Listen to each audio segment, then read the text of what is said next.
Beautiful so nice, आ जाओ मेरे साथ डांस करोगी। अतुल, जिसने अनुष्का को देखते ही अपने दिमाग में गंदी प्लानिंग बना ली थी, उसी ने वेटर के हाथ से ड्रिंक का गिलास भेजा था। अब उसके तरफ वह खुद बढ़ रहा था। अनुष्का मुस्कुराते हुए हाथ आगे ले जाती, राहुल के तरफ इशारा करती, अपने कदम पीछे की तरफ ले जाती, सर ना में हिलाते हंसने लगी। मुझे सिर्फ उसके साथ डांस करना है। फिर से राहुल के तरफ उंगली का इशारा करती सबको चौंका गई। चलो यहाँ से। वह डांसर का हाथ थामे स्टेज से नीचे उतरा। ये लड़की कौन है जो तुम्हारे साथ डांस करने का बोल रही है? मोहिनी डांसर को कुछ ठीक नहीं लगा तो राहुल ने उसको जवाब दिया, होगी कोई पागल, जानती नहीं हो, राहुल के लिए हर दूसरी लड़की पागल रहती है। वे अनुष्का के पास मोहिनी का हाथ थामे। वहाँ अनुष्का को सुना गया। अनुष्का के तो तन बदन में आग लग गई थी। पास से जाते वेटर को हाथ के इशारे से बुलाने लगी। नशे में अब पटरी ट्रेन से उतर रही थी। एक और ड्रिंक का गिलास उठाती अपने होठों को लगा गई। वह नहीं जानती थी कि वह क्या चीज़ है जो अपने मुंह को लगा रही थी। जान जाती तो मर ही जाती। राहुल का खून खौल रहा था। वह दूर से कहीं मयंक को लाइट्स ऑफ करने का इशारा किया। उसकी पत्नी अब अपना होश खो रही थी और राहुल उसे होश में ही रखना चाहता था। लाइट ऑफ होते ही हर तरफ खलबली मच गई थी। किसी ने अचानक अनुष्का के मुंह पर हाथ रख दिया। दूसरा हाथ उसके कमर पर डालते उसे जोर से पकड़ लिया।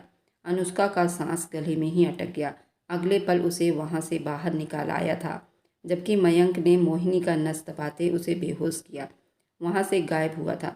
राहुल ने अनुष्का की शॉल उसके ऊपर उड़ाते उसे अपने कंधे पर डाला और उसे अपनी गाड़ी में पटका। दूर से ही धीरज ये सब देखता जल्दी छुप गया। क्या कर रहे हो? मुझे मारना है। वह अपनी नसीली आंखों को बड़ी मुश्किल से खोलकर राहुल के तरफ मुड़ी, जो गुस्से से गाड़ी को पार्किंग एरिया से बाहर निकाल रहा था, जबकि साथ में पैसेंजर सीट पर बैठी अनुष्का अपने होश हवास खो रही थी। वह बहुत जल्दीबाजी में ड्राइव करते घर पहुंचा था और फिर उसे अपने कंधे पर डालते वह घर में कदम रखता सीधा कमरे में गया। छोड़ दो मुझे, चीटर, धोखेबाज। उसे बुरी तरह से कंधों पर मुक्का मार रही थी पर कुछ कर नहीं सकी। उसकी गर्दन पर दांत गड़ा दिए। राहुल एक पल को सुन्न हुआ। उसे अनुष्का से ये उम्मीद बिल्कुल भी नहीं थी। वह उसे पानी के नीचे ले जाकर बैठा गया और ठंडे पानी की बौछार ने पल भर में अनुष्का को भिगो कर रख दिया था। वह कांप कर राहुल के सीने से जा लगी थी, लेकिन राहुल ने उसे खुद से दूर झटका, उसको बाथरूम में लगे शीशे से चिपका दिया। वो भीगती चली जा रही थी। राहुल भी उसके साथ भीग रहा था। उसकी आंखों में एक कहर था, जैसे सामने खड़े जिस्म को भस्म कर डालेगा। अनुष्का को उसकी काली आंखों से बहुत डर महसूस हो रहा था। वह उसे दूर होना चाह रही थी, लेकिन राहुल की हल्की पकड़ को भी खुद से दूर ना कर सकी। उसका कांपता हुआ जिस्म महसूस करते राहुल ने उसे बहते फुवारे को बंद किया। होश आया तुम्हें या होश में लानी है? उसके चेहरे पर चिल्लाया तो अनुष्का ने उसे दोनों हथेलियों से पीछे धकेलते हटाना चाहा, जबकि आंखें बुरी तरह से भर आई। क्यों आई हो तुम यहाँ, बोलो। गुस्से की आग में वह भी तप रहा था। गुस्सा ही इतना ज़्यादा था कि वह चाहकर भी खुद कंट्रोल नहीं कर पा रहा था। कुछ पूछ रहा हूँ तुमसे, जवाब दो। क्यों आई थी वहाँ? अपने खूबसूरती को और अपने जिस्म को इतना सबको दिखा रही थी। वह उसके पास आते गुस्से से गला फाड़कर चिल्लाया था, जबकि अनुष्का की आंखें खतरनाक हद से भी ज़्यादा डर में हुआ था। इससे पहले कि वह और ज़्यादा कुछ बोलता, अनुष्का का हाथ उठा और उसने रखकर एक थप्पड़ पूरी जान से राहुल के गाल पर दे मारा। उसके हाथ कांपने लगे थे। कांप तो वह खुद भी रही थी, गुस्से से, तकलीफ से। आपकी वजह से किया था, आपने ही मुझे मजबूर किया। वहां आने पर वह अपने कान से डायमंड के टॉप्स निकालती पूरी जान से चिल्लाई थी। राहुल उसे पहली बार यूं देख रहा था। आप मुझसे बेवफाई कर रहे हैं। आपके पास दूसरी औरतों के लिए टाइम है, मेरे लिए नहीं, वह चिल्लाई थी। इन 5 महीनों में 30 घंटे भी मुझे आपने नहीं दिया। राहुल वह उसके कॉलर को दबाती चिल्लाई, कैसे कैसे वो बेशरम लड़की के साथ डांस कर रहे थे आप? उसके कमर पर हाथ रखा, उसको मुस्कुरा कर देख रहे थे। पत्नी से कभी यूं बात तक ना की। आज तो जैसे वह सारे हिसाब किताब लेकर बैठी थी। मैं अपने शरीर को लोगों को दिखाऊं, उससे तुम्हें क्या मतलब? इन शब्दों से राहुल को अंदर तक जलाकर रख दिया था। हाँ, सही कहा, मैं लोगों को अपना शरीर दिखा रही थी। अब वो अपने बाल नोचने लगी, जैसे अब सब्र की आखिरी जंजीर भी टूट गई थी। खुशी होती है मुझे जब अनजान लोग मुझे अनुष्का और ज्यादा कुछ बोलती। रोती आपे से बाहर होने लगी। जब राहुल जोर से चिल्लाया था वह एकदम चुप सी हो गई थी। हाथ पैर सुन पड़ गए। बहुत शौक है ना अनजान लोगों को खुद को दिखाने का।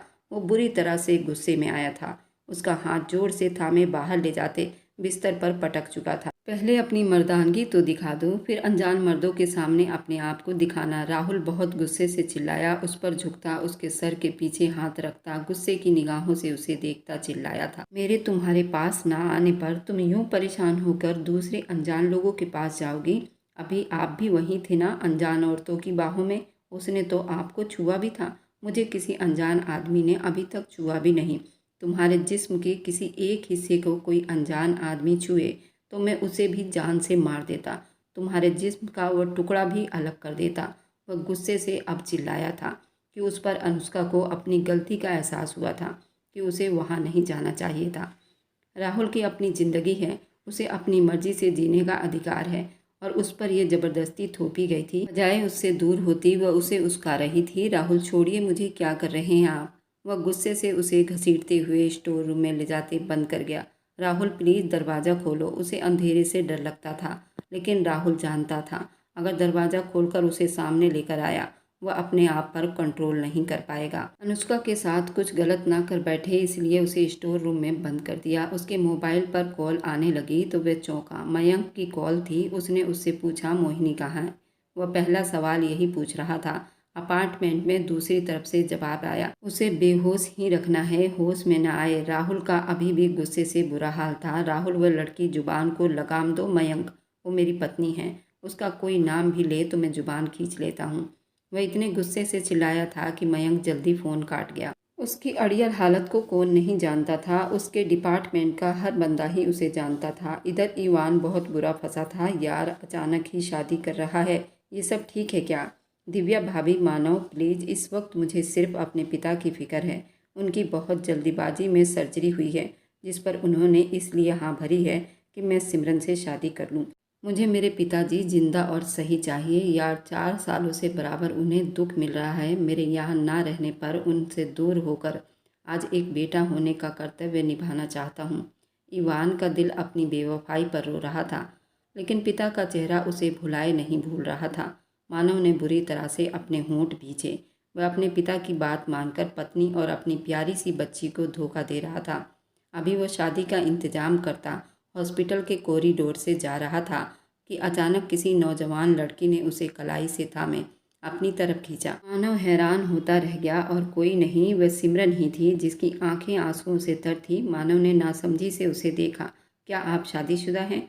उसके सवाल पर मानव की आंखें हैरानी से फैल गई। एक्सक्यूज मी, प्लीज़ बताओ ना मुझे, क्या आप शादीशुदा हैं? वह अपने सवाल पर जोर देती बोली थी। नहीं, वह उलझा। प्लीज़ आप मुझे शादी कर लो। उसकी अगली बात सुनते मानव तो बिल्कुल हैरान हुआ था। तुम ये क्या कह रही हो? प्लीज़ मना मत करो। वह हाथ जोड़ गई। मैं एक शादीशुदा इंसान से शादी करके उसका घर बर्बाद नहीं कर सकती। मैं जानती हूँ ईवान अपनी पत्नी और बच्ची से बेहद मोहब्बत करते हैं। अंकल जी की ज़िद की वजह से वो मजबूर होकर ये शादी कर रहे हैं और मुझे बोलने का मौका भी नहीं दिया जा रहा। मैं इतना बड़ा पाप कैसे कर सकती हूँ? एक घर बर्बाद करके मैं सारी ज़िंदगी पछताऊँगी। प्लीज़ मेरी बात मान लीजिए, आप मुझसे शादी कर लो। मैं कभी आपसे कोई अधिकार नहीं मांगूंगी, पक्का वादा करती हूँ। वह मासूम मानव को अपने दिल की सारी बात सुना गई, उसे सोचने पर मजबूर कर गई। ईवान नहीं मानेगा और ऐसी बात करके मैं अपना दोस्त खोना नहीं चाहता। क्या आपको इस बात का दुख नहीं है कि आपका दोस्त अपना घर बर्बाद कर रहा है? इस शादी से कोई भी खुश नहीं रह पाएगा। प्लीज़ मेरी बात मान लीजिए। वह उसका दोनों हाथ थाम गई। मानव का दिल जोरों से धड़का था और फिर मानव ने ईवान से अपने और सिमरन की शादी की बात की। सिमरन ने भी मानव से शादी करने की हामी भर ली और यूं उन दोनों की शादी हो गई। जबकि विकास वर्मा को यही शो करवाया गया था कि सिमरन की शादी ईवान से हुई है ताकि वह ऑपरेशन जल्दी से करवा लें। उसके बाद जब वो ठीक हो जाते तब सारी हकीकत उन्हें बता दिया जाता। पर उस शादी से लाजवंती देवी बिल्कुल अनजान थी। 2 दिन के बाद उनका ऑपरेशन हुआ था। तब तक वह उन्हीं के पास अस्पताल में रुका हुआ था। वह यहाँ मौजूद था, लेकिन धीरज से उसकी बराबर दिव्या के बारे में बातचीत हो रही थी। उसके हिसाब से वह वैसे ही अपनी रोज़मर्रा की ज़िंदगी जी रही थी जैसे उसे कोई फ़र्क नहीं पड़ रहा हो। इधर मोहिनी को जैसे ही होश आया, उसके सामने ही राहुल मौजूद था। राहुल मोहिनी डांसर भागती हुई उसके गले से जा लगी। एक ठंडी आह भरी थी, उसके पूरे जिस्म में करंट सा दौड़ गया था। मुझे लगा तुम मुझे छोड़कर चले गए हो। राहुल ने अपनी आंखों पर हमेशा की तरह मास्क पहना हुआ था। मोहिनी ने हाथ बढ़ाकर उस मास्क को हटाना चाहा, लेकिन राहुल ने उसके हाथ वहीं रोक दिए। इतनी भी क्या जल्दी है, पहले कुछ सवालों के जवाब दो। वह खुद से उसको दूर करता कहा, कैसे सवाल? मोहिनी उलझी। मुझे उन लड़कियों का पता चाहिए। वह एक छोटी सी एल्बम उसके सामने फेंकता बोला। मोहिनी ने वह एल्बम उठाकर देखना शुरू किया तो उसके रोंगटे खड़े हुए। वह ये सब जानकर अपने दिमाग को जागता हुआ महसूस करती बुरी तरह से कांपने लगी। कौन हो तुम? उसके सवाल में उसे जानने की कोशिश कर रही थी। सामने राहुल की छाती पर सर को टिका दिया। गुड क्वेश्चन, लेकिन अब इस सवाल का मतलब ख़त्म हो गया है, इसलिए जो पूछा उसका साफ साफ जवाब दो। ये लड़कियां कहाँ हैं? राहुल गुस्से से खड़ा हुआ। मोहिनी की जान निकल गई। वह कदम कदम पीछे हटती जा रही थी, लेकिन राहुल से बच नहीं सकी थी। कहाँ ही ये सब? फिलहाल इन सबको भेज दिया गया है। मोहिनी के मुंह से निकलते शब्द पर राहुल का जी चाहा वहीं ज़मीन पर उसे काट दे। फिर अब तुम भी बिकने को तैयार हो जाओ। यही जगह तुम्हारे लिए बिल्कुल परफेक्ट रहेगी। जब तक सांस लोगी हर सांस में मौत मांगोगी। प्लीज़ राहुल, ऐसा मत करना। उन लड़कियों का सौदा हुआ है, लेकिन अभी उन्हें डिलीवर नहीं किया गया। वह जल्दी बोली थी। राहुल ने एक नज़र मयंक को देखा, फिर वो मोहिनी के जरिए उन लड़कियों तक पहुंचते उन्हें वहां से रिहा करवा चुके थे। ये सब बहुत ही राजदारी से किया गया था। मोहिनी को भी अंडरग्राउंड कर दिया गया था। मोहिनी ने एक बहुत बड़ा प्लान बनाया था और बहुत से माफिया लोग इसमें पड़े हुए थे। उसकी जान को भी खतरा हो सकता था, इसलिए उसे नज़रबंद कर दिया गया था। तुमने जैसा कहा मैंने वैसा कर दिया है। क्या अब तुम मुझे अपना नहीं सकते? मोहिनी दुख से बोली। जबकि जेल के बाहर उस पार खड़ा आदमी तो सदियों से ये फैसला पहले ही कर चुका था। मेरी ज़िंदगी का मतलब सिर्फ मेरी पत्नी है, उसके अलावा मैं किसी का नहीं हो सकता। इसलिए अपने दिमाग से ये फालतू सोच निकाल दो। वैसे साफ शब्दों में समझा दूँ, वार्निंग कर चुका था। मोहिनी के पास अब सिर्फ आंसू बचे थे। इधर राहुल घर आया तो आज उसका इंतजार करती दिखाई न दी। वह अपने कपड़े उतार कर एक तरफ रखता उसे ढूंढने लगा। वह कमरे में नहीं थी। राहुल परेशान हुआ। अनुष्का वह उसे बुलाने लगा था, जो कहीं उसे दिखाई नहीं दे रही थी। वह काफ़ी दिनों के बाद आया था, लेकिन घर को लॉक कर गया था। वह कहीं नहीं जा सकती थी। चौकीदार जो 24 घंटे मेन गेट पर रहा करता था, अनुष्का फिर कहाँ जा सकती है? वह उसे बुलाता गार्डन की तरफ जाने लगा कि उसे किचन से कुछ आवाज़ आने लगी तो वह उस तरफ चल पड़ा। ये चेयर पर खड़ी अलमारी से कुछ निकाल रही थी या रख रही थी, राहुल अंदाज़ा नहीं लगा सका था। जबकि उसके रेशमी चमकते काले बाल हवा में बिखरे थे और उस शिफॉन की साड़ी में वो कमाल ही लग रही थी। ऊपर से उसका डीप गले का ब्लाउज उस पर कयामत ढा रही थी। उसकी आधी कमर, उसके चेस्ट का बनावट आज राहुल को दिखाई दे रही थी, जो बहुत ही आग लगाने वाली थी। राहुल हमेशा से अपने दिल की धड़कनों में हलचल मचती महसूस करता था। अभी वह उसे एक टक देखे ही जा रहा था कि अचानक अनुष्का का पांव फिसला। वह चेयर से गिरने लगी कि राहुल ने जल्दी उसे अपने बाहों में भरा था। वह जो आंखें नीचे गिरने का सोच रही थी, खुद को हवा में महसूस करती अपना सांस रोके आंखें खोलती राहुल का चेहरा देखते हुए बिल्कुल सुन्न हो गई। उसके इतने करीब जाते वह पीछे हटने लगी कि राहुल एकदम से उसके कमर के आसपास बाहें जमाकर वह सीधा उसके सीने से जा लगी थी। दूर क्यों जा रही हो? उसके शब्दों में आग की लपेट महसूस हो रही थी। काम है थोड़ा, वही कर रही थी। पलके झुकाए धीरे से बोली, नाराज हो मुझसे? वह शिकायती नज़रों से बोला। वापस अपनी तरफ मोड़ लिया। मुझे अधिकार है ऐसा कोई? वह उल्टा उसी से सवाल करने लगी। सारे अधिकार आपके हैं अनुष्का। वह उसके गर्दन पर मुंह छुपाते बोला। उसके होठों का नरम दबाव महसूस करते वह एकदम कांपने लग गई थी। आज पहली बार इस तरह उसके पास आया था, लेकिन अनुष्का का कांपना और उसके करीब आना उसे अजीब सा महसूस करवा रहा था। क्यों नहीं जानती? उसकी आंखों से आंसू बहने लगे। उसको हिचकियां भरते देख उसका मुंह अपनी तरफ मोड़ गया। ये आंसू क्यों? मैं इतना बुरा लगता हूँ आपको? राहुल दुख से बोला। वह ना में सिर हिला गई। फिर क्या हुआ? मेरा छूना बुरा लग रहा है? वह उसको छू रहा था तो वो फिर से अपना मुंह फेर गई। मुझे काम है, किचन बिखरा हुआ है, वह तेजी से कहती एक अलमारी खोलकर खड़ी हो गई। वह भूली नहीं थी जो राहुल ने उसे स्टोर रूम में बंद किया था।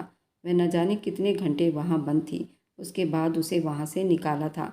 उसे नहीं पता था क्यों वह बेहोश हो गई थी। उसके बाद से ये आज आ रहा था, बिना किसी बात की, बिना कुछ माफ़ी मांगे, बिना कुछ बताए सीधा अपना अधिकार जता रहा था। अनुष्का उसने बुलाया, लेकिन वह नज़रअंदाज कर गई। इस बार राहुल अपने ऊपर कंट्रोल नहीं कर पाया था। वह आगे बढ़कर उसे अपने बाहों में उठाता बेडरूम में लाया। नाराज हो रही हो? तुम मेरे पास रहो, मैं सारे नखरे उठा लूँगा, लेकिन मैं तुम्हारी नाराज़गी बर्दाश्त नहीं कर पाऊँगा। उसके ऊपर झुकता अपनी गर्म सांसों की गर्माहट से उसे झुलसाने लगा। मेरा दिल व थूक निगलती उसे देखने लगी। आप जो खुद पिछले 5 महीनों से मुझे तड़पा रहे हैं, उसका क्या? वह बड़ी गुस्से की हालत में बोली थी। उसके माथे से अपना माथा जोड़ती हुई बोली, आप गुंडागर्दी करते हैं ना? किसने कहा? वह जो शिफॉन की साड़ी उसने पहनी थी, अब राहुल उसे गोल गोल घुमाकर उतार रहा था, उसे अजीब सी उलझन में डाल गया था। मुझे सब पता है। आप उस दिन उस होटल में जाकर ठहरे थे और उस लड़की को अपनी बाहों में ली थे। यार, वो मिशन का एक हिस्सा था।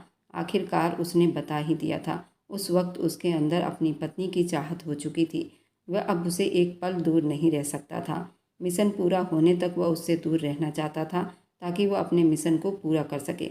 उसके तरफ आया, जबकि उसने फ़िलहाल शादी से भी मना कर दिया था। वह मिशन पूरा करके छुट्टी लेकर फिर शादी करेगा, लेकिन विकास वर्मा की इच्छा पर वह उनकी बेटी को ब्याह का साथ लाया था, पर उसे उसका अधिकार अब तक ना दे पाया था।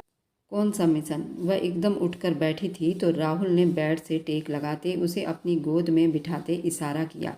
अनुष्का ने उसे घूरा था तो राहुल ने उसे खींचकर अपनी गोद में बिठाते उसके बाल कानों के पीछे करने लगा। उसके कान के पास झुककर बोला, आपके पति पर आपकी सुरक्षा बहुत ज़रूरी है, उससे ज़्यादा कुछ नहीं बता सकता। उसकी बात सुनते अनुष्का का सारा खून चेहरे पर सिमट आया था। आप सच में अपने देश के लिए जासूसी करते हैं? आप एक जासूस ऑफिसर हैं, ये राज अपने सीने में दफन कर लो। वह उसे अपने पास करता अपने ऊपर गिराया तो वो बुरी तरह से सहम गई थी। क्या हुआ? मुझे मेरा अधिकार दोगी? वह उसके गाल पर अपनी दाढ़ी को गाड़ता बड़ी भोली शब्दों में बोला, वो मुझे थोड़ा बाथरूम जाना है। क्यों? वो माथे पर बल डालकर बोला, वह सारा दिन किचन में काम करती रही तो इसलिए। वह शर्मिंदगी सी होकर बोली थी तो राहुल के चेहरे पर मुस्कान ने छुआ। चलो जाओ, फिर एक साथ नहा कर आते हैं। मैं भी बाहर बहुत काम करके थक कर आया हूँ।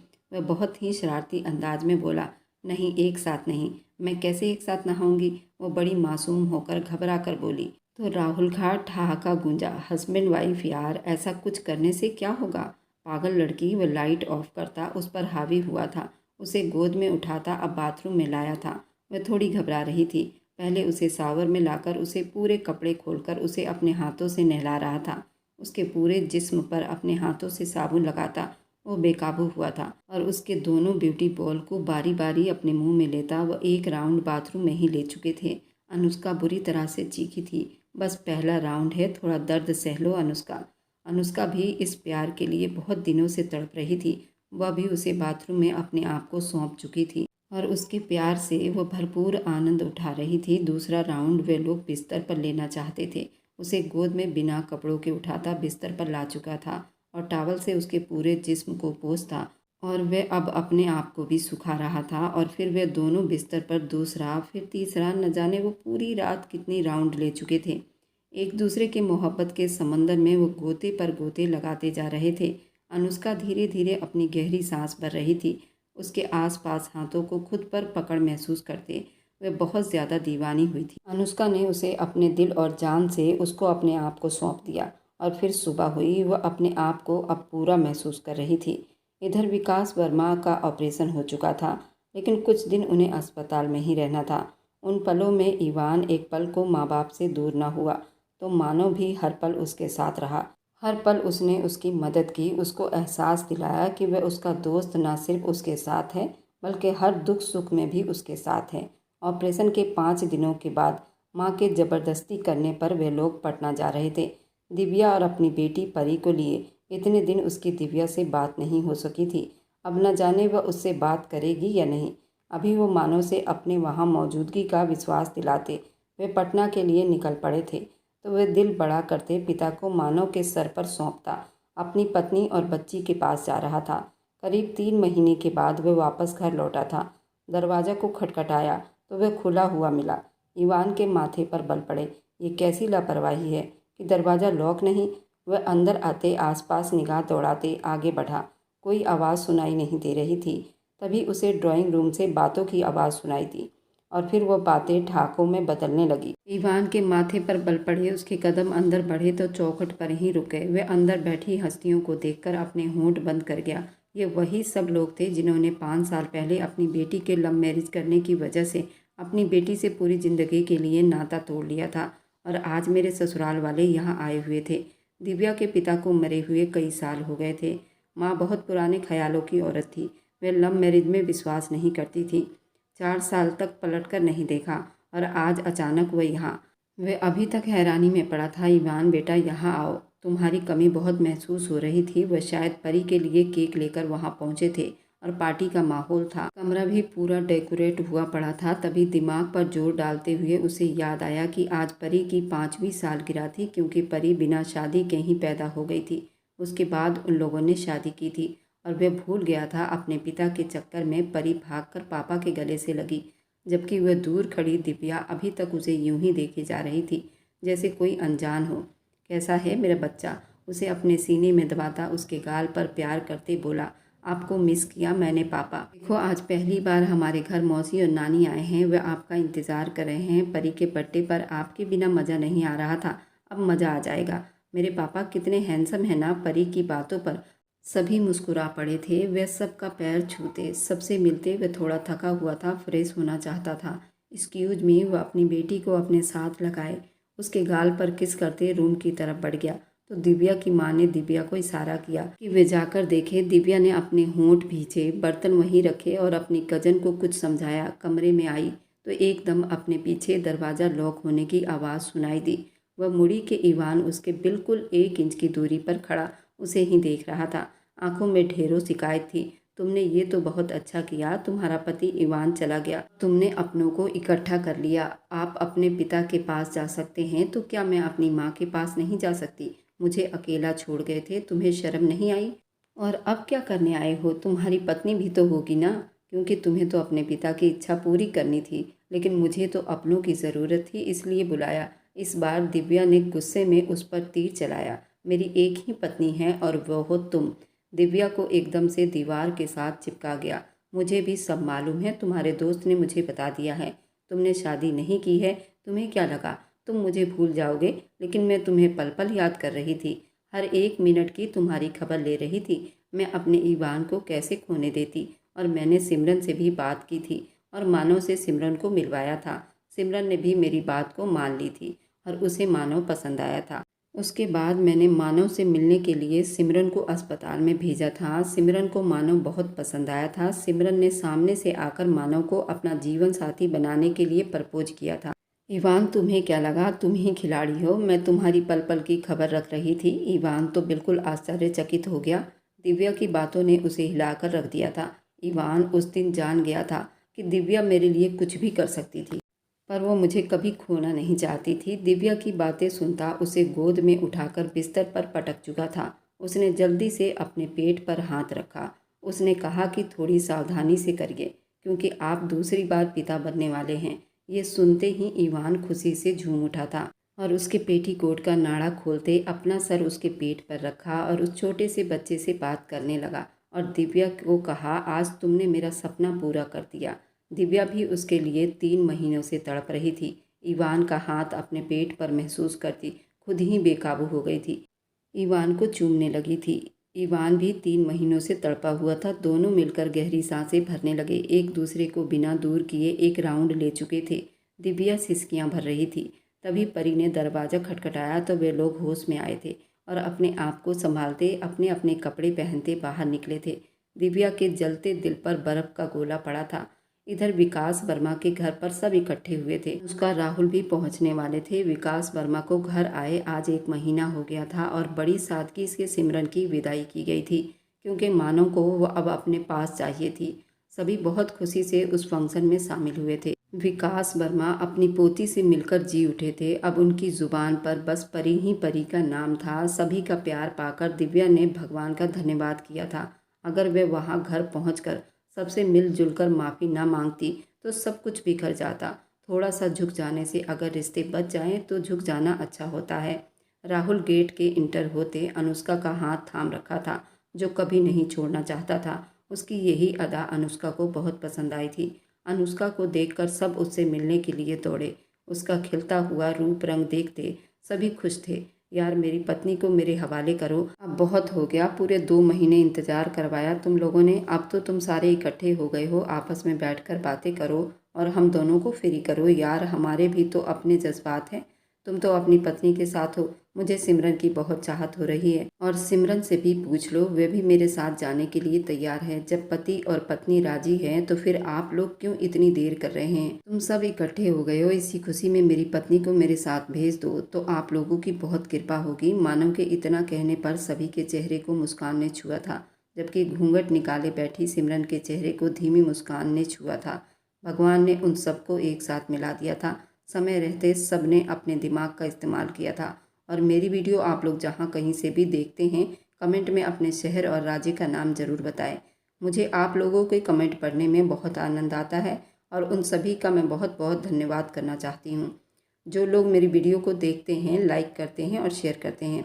अगर आपको आज की कहानी पसंद आई है तो वीडियो को ज़रूर लाइक कीजिएगा और अपने दोस्तों के साथ शेयर भी कीजिएगा। और हाँ, अगर आपने अभी तक मेरे चैनल को सब्सक्राइब नहीं किया है तो ज़रूर सब्सक्राइब कर लें। मिलते हैं हम अपनी कल की एक और नई दिलचस्प कहानी के साथ। मुझ पर सदा अपना प्यार और स्नेह बनाए रखें। सभी को मेरा प्यार भरा नमस्कार दोस्तों। खुश रहें, स्वस्थ रहें, मस्त रहें।